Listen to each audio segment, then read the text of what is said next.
Hello guys welcome back to my channel. आम बाहर ए मंदिर जेहेतु आज शिवरात्रि से न्यू न्यू ड्रेस पिंधिक सजबाज हो बाहर सारू।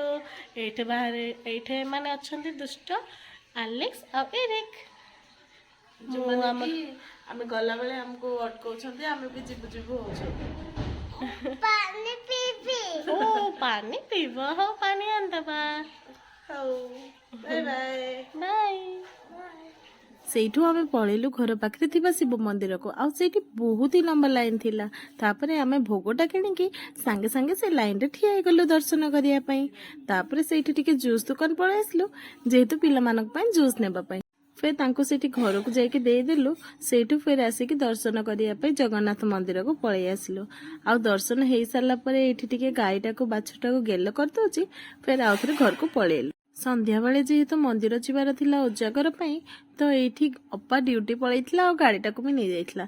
ସେଇଥିପାଇଁ ଆମେ ଚାଲି ଚାଲି ଏଇଠି ମିଶିକି ପଳେଇଲୁ ମେଡିକାଲକୁ। ଆଉ ଡ୍ୟୁଟିରେ ଯେହେତୁ ଅପା ଥିଲା ତାକୁ ସ୍କୁଟି ମାଗିବା ପାଇଁ ପଳେଇ ଆସିଲୁ। ଫେର ଅପା ତ ବିଜି ଥିଲା ଦେଖିପାରୁଥିବେ। ତାପରେ ସାଙ୍ଗେ ସାଙ୍ଗେ ସେଇଠି ସେ ଖୁସି ହେଇଗଲା ଆମକୁ ଦେଖିକି। ଆଉ ତାପରେ ଗାଡ଼ି ଚାବିଟା ମାଗିଦେଲୁ ଆଉ ସେ ଦେଇଦେଲା। ସେଇଠୁ ଫିର୍ ଆମେ ସବୁ ପଳେଇ ଆସିଲୁ ଯେହେତୁ ହସ୍ପିଟାଲରେ ନୂଆରେ ଗୋଟେ ମିଶନ ଶକ୍ତିର ଗୋଟେ ଟିଫିନ୍ ସେଣ୍ଟରଟେ ଅଛି। ସେଇଠୁକୁ ଆସିକି ଟିକେ କ'ଣ ପିଲାମାନଙ୍କ ପାଇଁ ନେଇଦେବ ଆଉ ସେମାନେ ବି ଖାଇବେ କହିକି। ମୋର ତ ଫାଷ୍ଟିଂ ଥିଲା ମୁଁ ଖାଇଲିନି, ବଟ୍ ସେମାନେ ଟିକେ ବରା ଦିଟା କିଣିଦେଲେ ଖାଇବେ କହିକି। ଆଉ ସେଇଠି ମୁଁ ସେମାନଙ୍କୁ ରିଭ୍ୟୁ ପଚାରିବି କେମିତି ଲାଗିଲା, ଯେହେତୁ ମୁଁ ତ ଖାଇପାରୁନଥିଲି ନା। ଏଠି ଇଏ ଖାଉଛି ଆଉ ଆକୁ କିଛି ଜଣା ପଡ଼ିଲାନି ଟେଷ୍ଟ। ଆଉ ଏଇଠି ଅପା ଖାଉଛି ଆଉ ଆକୁ ଦେଖିବା କ'ଣ କହୁଛି। ଏଠି ବଡ଼ ଷ୍ଟାଇଲରେ ଖାଉଛି ଦେଖିପାରୁଥିବେ। ଭଲ ଲାଗୁଛି ବୋଲି କହିଲା। ତାପରେ ଫେର ସେଇଠୁ ଗାଡ଼ି ନେଇକି ପଳେଇ ଆସିଲୁ। ଆଉ ଚୁଲୁକୁ ଧରିକି ଆମେ ବାହାରି ପଡ଼ିଲୁ ମନ୍ଦିର ପାଇଁ।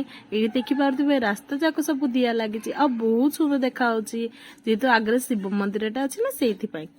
ଫେର ଏଇଠି ଆମେ ଚାରିଆଡ଼େ ଟିକେ ବୁଲି ପଡ଼ିଲୁ ଯେ କେମିତି କ'ଣ ସଜା ହେଇଛି ବୋଲି। ଆଉ ବୁଲି ସାରିଲା ପରେ ସାଙ୍ଗେ ସାଙ୍ଗେ ପଳେଇଲୁ ଶିବ ମନ୍ଦିର ପାଖକୁ। ତାପରେ ଏଇଠି ଦୀପଟା କିଣିଦେଲୁ ଆଉ ସାଙ୍ଗେ ସାଙ୍ଗେ ଯାଇକି ବସି ପଡ଼ିଲୁ ଆମେ ଜାଗା ନେଇକି। ଆଉ ମନ୍ଦିରରେ ମଧ୍ୟ ବହୁତ ହି ଗହଳି ଥିଲେ। ଆମେ ତ ସବୁଠୁ ଲାଷ୍ଟରେ ଯାଇକି ଲାଷ୍ଟରେ ବସି ପଡ଼ିଲୁ। ଆଉ ତାପରେ ଏଇଠି ଆମ ଦିଆଟାକୁ ସଜେଇ ଦେଲୁ। ତାପରେ ମନ୍ତ୍ର ସବୁକୁ ପଢୁଥିଲୁ।